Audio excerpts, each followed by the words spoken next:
నొప్పి, నరాల వాపు వంటి లక్షణాలతో బాధపడుతున్నారా? వెరికోస్ వెయిన్స్ లో అత్యాధునిక చికిత్స ఏవిస్ వాస్కులర్ సెంటర్. నమస్కారం డాక్టర్ ప్రదీప్ జోషి గారు. శ్రీమాత్రే నమః. ఒక మనిషి జీవితం దేనికి బానిస కాకూడదండి? శ్రీ గురుభ్యో నమః. శ్రీమాత్రే నమః. మన జీవితంలో మీరు ఇప్పుడు మనం పోడ్కాస్ట్ చేస్తున్నాము, ఎన్నో వీడియోలు చేస్తాం. మీ అందరికీ కూడా నేను చెప్పేది ఏంటంటే, మన జీవితంలో ఎన్నో సమస్యలు, ఎన్నో ఆలోచనలు, ఎన్నో ప్రశ్నలు ఎన్నో వస్తాయి. వీటన్నిటికీ సమాధానం మనకి యోగేశ్వరుడు, గీతాచార్యుడు, ఆ కృష్ణుడు మనకి భగవద్గీతలో తెలియజేశాడు. ఇప్పుడు మీరు అడుగుతున్న ప్రశ్న కూడా సమాధానము కృష్ణుడు చెప్పేశాడు. మనిషి దేనికి బానిస కాకూడదు. ఫస్ట్ మనం మనిషి అనే వాడి గురించి ఒకసారి అర్థం చేసుకుందాం. మనం బానిస అంటే ఎవరు అంటే మనమే. మనం దేనికి బానిస కాము అని ఫస్ట్ అర్థం చేసుకోవాలి. బానిస కాకూడదు అని మీరు అంటున్నారు. సో మనం దేనికి కాకుండా ఉంటున్నాం చెప్పండి? ఒకటా, రెండా, మూడా, నాలుగా? ఒక్కటి చెప్పుకోవడానికి మనం పుట్టినప్పటి నుంచి మనం బానిసలమే. సో దానికి మనకి ఏం చెప్తారు అంటే ఒక ఫిలాసఫికల్ వేలో వెళ్తేనేమో ఇంద్రియాలకి మనిషి బానిస అవ్వకూడదు అని శాస్త్రం చెప్తారు. ఇది మామూలు వాళ్ళకి అర్థం కాదు. ఇంద్రియాలంటే ఏంటండి అని అంటారు. అదేదో అర్థం కాదు, సింపుల్. ఇంద్రియాలు అంటే ఏంటంటే మనస్సు బేస్ చేసుకొని ఇంద్రియాలన్నీ ఉంటాయి. మనకి భగవద్గీతలో కనుక చూస్తే, ఇప్పుడు మీరు ఈ భగవద్గీత పుస్తకం ఉంది. ఈ భగవద్గీతలో కృష్ణుడు, ఇక్కడ అర్జునుడు బాధపడుతున్నాడు, కృష్ణుడు చెప్తున్నాడు. ఈ అర్జునుడు అనేటువంటి వాడు ఎవరు అంటే మనమే. ఇక్కడ కృష్ణుడు మనకి బోధిస్తున్నాడు. అర్జునుడు కూడా బానిసనే, మనందరం బానిసలమే. పుట్టింది మొదలు తల్లిపాలకు బానిస, తర్వాత అమ్మ ప్రేమకు బానిస, ఆ తర్వాత అక్కచెల్ల ప్రేమకు బానిస, తర్వాత గురువులకి బానిస, తర్వాత స్నేహితులకు మన బానిసలు అవుతున్నాం, ఆ తర్వాత మన కోరికలకి బానిస అవుతున్నాం, ఆ తర్వాత ఏమవుతున్నాము, మన కోరికలు ఎక్కడైతే ప్రయాణం చేస్తున్నాయో, మన శరీరం ఎవరినైతే కోరుకుంటుందో వాళ్ళకి బానిస అవుతున్నాం. మద్యం కూడా కావచ్చు, లేదా స్త్రీ కావచ్చు, లేదంటే జూదం కావచ్చు, లేదంటే ధనము కూడా కావచ్చు. ధనంకి కూడా బానిసనే. ఇప్పుడు ధనానికి ఇప్పుడు అందరూ బానిస నిజం చెప్పాలంటే. కాకపోతే ఇక్కడ మనం అర్థం చేసుకోవాల్సింది ఏంటంటే, మనం బానిస దేనికి కాకూడదు కాదు, మనం దేనికి బానిస అవ్వాలి అని మనం ఫస్ట్ తెలుసుకోవాలి. ఓకే. బానిస అవ్వకపోవడం అనేది ఉండనే ఉండదు. మనిషి జన్మ ఎత్తాక బానిస అవ్వాల్సిందే. బానిస అంటే అర్థం ఏమిటి అని అంటే, ఒక తత్వమునకు మనము అలవాటు పడి ఆ తత్వమును మనము ఉపాసన చేయాలి. బానిస అంటే మీ దృష్టిలో ఏంటంటే ఒక సేవ చేయడము, లేదంటే దానికి పూర్తిగా అడిక్ట్ అయిపోవడము, వ్యసనము బానిస. అంటే బానిస అన్నప్పుడు ఏమైపోతుంది అని అంటే, మనం కంట్రోల్లో లేము అని అర్థం.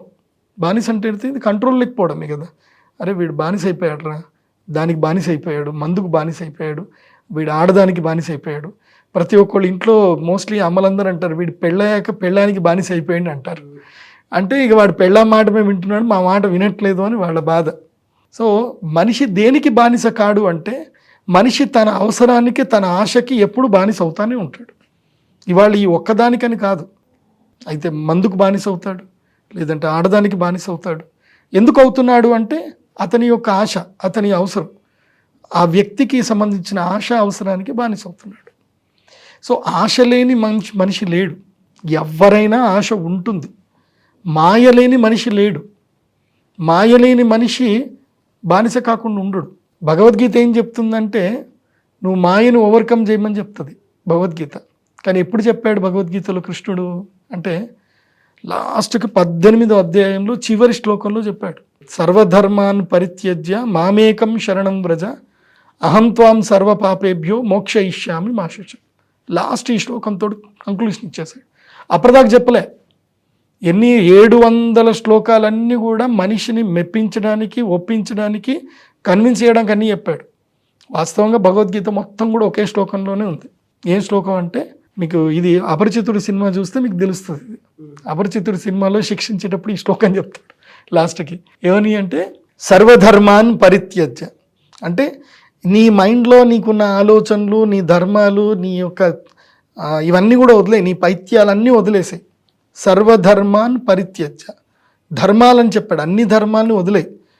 ఇక్కడ ధర్మము అంటే ఏంటంటే కైండ్ ఆఫ్ పైత్యాలు. ఇవాళ ప్రదీప్ జోషి ఒకటి చెప్తాడు, నిన్న ఒక ఆయనకి చెప్పాడు, ఇంకొకళ్ళు చెప్పారు, ఇంకొకతను ఇంకొకటి చెప్పాడు, పుట్టినప్పుడు ఒకటి చెప్పాడు, ఇంకో ఫ్రెండ్ ఒకటి చెప్పాడు. ఇవన్నీ ఒక్కొక్కళ్ళ ధర్మం ఒక్కొక్కటి పైత్యాలు. సర్వధర్మాన్ పరిత్యజ్య మామేకం శరణం వ్రజ, నన్ను ఒక్కండి నువ్వు శరణు వేడు, అహం త్వాం సర్వ పాపేభ్యో మోక్షయిష్యామి మా శుచ. సో నన్ను ఒక్కడిని నువ్వు శరణు వేడు అని అన్నారు. అది భగవద్గీతలో కృష్ణుడు ఏం చెప్పాడు అనేది మనం ఒకటి అర్థం చేసుకోవాలి. సరే, ఇప్పుడు మనిషి దేనికైనా బానిస అవుతాడు అనేది మనకు అర్థమైంది. మరి దేనికి మనం బానిస అవుతే మనకి బాగుంటుంది అది నేర్చుకోవాలి. ఫస్ట్ బానిస అవ్వాల్సింది దేనికి, ఇది మొట్టమొదటిగా మనం తెలుసుకుంటే మన జీవితం చాలా అద్భుతంగా వెళ్తుంది, చాలా అద్భుతంగా వెళ్తుంది. ఆ బానిస అవ్వాల్సింది దేనికి ఏంటంటే నీకు నువ్వు బానిసవ్వు. ఎవరికి? సెల్ఫ్. నీకు నువ్వు బానిసవ్వు. నీకు నువ్వు బానిసవ్వు అంటే ఇప్పుడు ఉదాహరణకి నీ బాస్ ఉన్నాడు, నీ బాస్కి నువ్వు బానిస అయ్యావు, నీ బాస్ చెప్పినట్టే నువ్వు వింటావుగా. అవును. సో నీ బాస్ తనకి ఏది బెనిఫిటో అది నీతో చెప్పించుకుంటాడు. మోస్ట్లీ నీ బెనిఫిట్ ఆలోచించరు. ఏం ఆలోచిస్తారంటే కంపెనీ దేనివల్ల తన వర్కర్స్ తోటి దేనివల్ల పని చేయించుకోవాలి, ఏ పని చేయించడం వల్ల తాను బాగుపడతాడు, తాను లాభం పొందుతాడు, దాన్ని బట్టి దానికి వచ్చిన లాభంతో తన యొక్క ఎంప్లాయీస్కి అందరికీ షేర్ ఇస్తాడు. సో ఇప్పుడు బాస్ ఎవరు? నీ జీవితంలో నీకు బాస్ ఎవరు అవ్వాలి? నేనేమంటాను అంటే బీ యువర్ ఓన్ బాస్. నీకు నువ్వు బానిసవ్వు.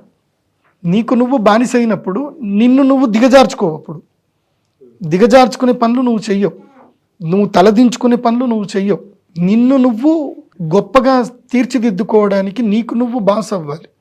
దాంట్లోనూ నీకు ఒక సేవ ఉంటాడు. నీ శరీరంలోనే సేవకుడు ఉన్నాడు, నీ శరీరంలోనే బాస్ ఉన్నాడు. ఆ బాస్ ఎవరు అనంటే మైండ్, బుద్ధి. బుద్ధి అనేటువంటి వాడు నీకు బాస్. నీ మనస్సు అనేటువంటిది ఏంది అనంటే నీ సేవకుడు. నీ సేవకుడు నువ్వు చెప్పినట్టు వినడు, నీ మనస్సు నువ్వు చెప్పినట్టు వినదు. ఇవాళ ఉదాహరణకి ఈ వీడియో చూడగాను, లేకపోతే ఏమైనా మోటివేషనల్ వీడియోలు చూడగాను, ఈ మధ్య మీరు ఎవరు మోటివేషనల్ కూడా చేస్తున్నట్టున్నారు, కశ్యప్ది కానీ, శ్రవణ్ కానీ, ఆ తర్వాత ఖాదర్ గారిది, రామ్ గారి, ఇవన్నీ చూడగానే మైండ్ అనిపిస్తుంది. అంటే మైండ్ వింటుంది, అవన్నీ వినేటప్పుడు అంతా మైండ్ వింటుంది.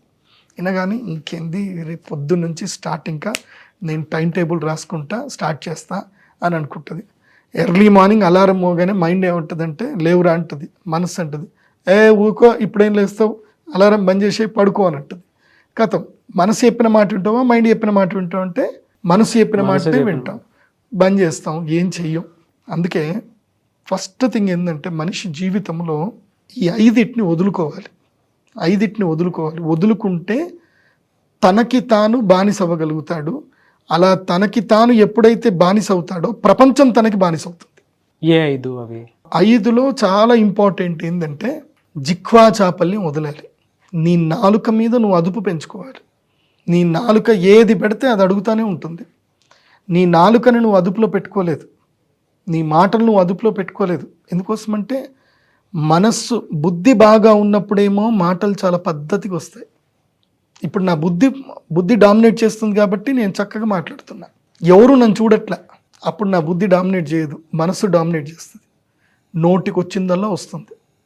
ఇప్పుడు ఉదాహరణకి 2 గొడవ పెట్టుకుంటున్నారు అనుకుందాం. ఎవరితోటో మీరు గొడవ పెట్టుకుంటున్నారు, లేదా మీ శ్రీమతితోటో మీ శ్రీవారితో గొడవ పెట్టుకుంటున్నారు. అది వీడియోలో రికార్డ్ అవుతుంది అని అంటే నీ అదుపులో, నీ మాట ఎట్లుంటుంది, అదుపులో ఉంటుంది. అవును. ఎందుకోసం అంటే ఎవిడెన్స్ క్రియేట్ అవుతుంది అని భయం ఉంటుంది. అదే వీడియో రికార్డ్ అవ్వట్లే, ఎవరు చూడట్లే, ఎవరు శిక్షించేవాడు లేడు, నోరు అదుపులో ఉంటుందా? ఉండదు. ఇష్టం వచ్చినట్టు మాట్లాడతారు, చేతులు అదుపులో ఉంటాయా? కొడతారు. అందుకే భగవంతుడు సాక్షిభూతం అవుతాడు. ఆ సాక్షిభూతము ఉన్నదానికి మనం భయం ఏదైతే పడుతున్నామో అదే భగవత్ శక్తి. దానికే నేనేమంటాను అంటే ఎవరో నిన్ను చూస్తున్నారనో, ఎవరో నిన్ను అబ్జర్వేషన్ చేస్తున్నారనో నువ్వు సిస్టమ్ కాకు. Always you dominate your brain. నీ బ్రెయిన్ తోటే నువ్వు డామినేటెడ్గా ఉండు. నీ మనస్సులో అదుపులో ఉంటే, అంటే నీ మనస్సులో ఫస్ట్ మన యొక్క వాక్కు ఫస్ట్ మనకు చాలా ఇంపార్టెంట్. మాటని మనం అదుపులో పెట్టుకోవాలి. మనస్సుకి మాటకి లింకు ఉండేటప్పుడు మధ్యలో ఫిల్టరైజేషన్ ఒకటి ఉంటుంది, అది బుద్ధితో ఫిల్టరైజేషన్ చేయాలి. ఇక తర్వాత ఇంకోటి ఏంది అని అంటే చూపులు. నీ కంటితో ఏది చూస్తున్నావు, ఏది చూడకూడదు, ఏది ఆస్వాదిస్తున్నావు, ఏది ఆస్వాదించకూడదు. ఏది తినాలి ఏది తినకూడదు, ఈ అన్ని డిస్క్రిమినేషన్ నీకు బుద్ధి చెప్తుంది. కానీ ఆ బుద్ధిని నువ్వు గనక ఫాలో అవ్వకపోతే నీ జీవితంలో నువ్వు అందరికీ బానిస అవుతావు. అందరికీ అంటే నువ్వు ఒకే వ్యక్తి మొత్తము ప్రపంచానికి బానిస అవుతావు. ఏది మనస్సు మాట వింటే. అదే బుద్ధి మాట విన్నావే అనుకో, ప్రపంచం నీకు బానిస అవుతుంది. సో ఈ వ్యసనము అనేటువంటి దేనికి ఏంటంటే నీ కీర్తి కోసం నువ్వు వ్యసనపరుడిక. దేనికోసం? కీర్తి కోసం వ్యసనపరుడివిక. అలాగే నీ యొక్క కుటుంబము కోసం నువ్వు వ్యసనపరుడిక. నీ యొక్క కుటుంబము ఉద్ధారం అవ్వడానికి, గెలవడానికి నువ్వు వ్యసనపరుడిగా. దేనికి వ్యసనపరుడు కావాలి అని అంటే కీర్తికి, విజయానికి వ్యసనుడి కావాలి. అందుకే మనకి భగవద్గీతలో కృష్ణుడు చెప్పేది కూడా అదే. నువ్వు నీ మైండ్ సెట్ ఏం పెట్టకు. నాకు తప్పు చేస్తున్నానా, ఒప్పు చేస్తున్నానా, చంపుతున్నానా, ఇవన్నీ చెయ్యకు. నువ్వు యుద్ధం చేయడం మాత్రం చెయ్యి. యుద్ధం చేయడం మాత్రం నీ కర్తవ్యం. పోరాడడం మాత్రమే నీ కర్తవ్యం. సో జీవితంతో పోరాడేటప్పుడు నీ బుద్ధిని మాత్రమే వాడుతూ ముందుకు వెళ్ళు. ఆ బుద్ధి కూడా కరెక్ట్గా ఉండాలి. అది కూడా కరెక్ట్ లేదంటే పోతుంది. ఫస్ట్ ఆ బుద్ధిని నువ్వు మంచి భగవద్గీతతో, మంచి మాటలతో, మంచి నడవడికతోటి ట్యూన్ చేసుకో. అలా ట్యూన్ చేసుకున్నప్పుడు నీ యొక్క జీవితంలో నీకు నువ్వు బానిస అయితే ప్రపంచం నీకు బానిస అవుతుంది. లేదంటే నువ్వు ప్రపంచానికి బానిస అవుతావు. సో మాట పొదుపుగా ఉండాలి, ఏది పడితే అది విసిరేయడానికి అవకాశం లేకుండా మాట్లాడేటప్పుడు రెండు అంటే మన చూపు వెళ్ళిన ప్రతి చోట మనిషి వెళ్ళకూడదు అంటారు. తర్వాత కీర్తి కోసం, విజయం కోసం మనం వెళ్ళాల్సినటువంటి అవసరం ఉంది. అంతే. ఫిఫ్త్ది ఏదో అన్నారు, పంచేంద్రియ నిగ్రహాలు అని అంటారు. పంచేంద్రియాలు అంటే ఏంటంటే శ్రోత్రం, చక్షు, స్పర్శనం చ, రసనం, ఘ్రాణమేవచ. 5. రసనం అంటే నాలుక, ఏది తినాలి ఏది తినకూడదు. చెవి, ఏది వినాలి ఏది వినకూడదు. కళ్ళు, ఏది చూడాలి ఏది చూడకూడదు. చర్మం, ఎవరిని మనం ముట్టాలి ఎవరిని ముట్టకూడదు. ఎవరితో మనము సాంగత్యం చేయాలి ఎవరితో మనం సాంగత్యం చేయకూడదు. తర్వాత ముక్కు, ఏది మనం పీల్చాలి ఏది మనం పీల్చకూడదు. ఇవే ఈ 5టిని మనం కరెక్ట్ కంట్రోల్ చేసుకోగలిగితే మన జీవితం అంతా బాగుంటుంది. ఈ 5టిని పంచేంద్రియ నిగ్రహమే మనని జీవితంలో కరెక్ట్ ప్లేస్కి తీసుకొస్తుంది. లేదంటే మనని బానిసల్ని చేస్తుంది. సో ఈ పంచేంద్రియాలు మనల్ని డిసైడ్ చేసేస్తాయి. అంటే వ్యసనానికి ఏ విధంగా వెళ్తుంది, ఏ విధంగా వెళ్లకుండా ఉండడానికి ఏవి అవుతాయి అనేటువంటి దానికి. Thank you so much doctor Pradeep Joshi గారు.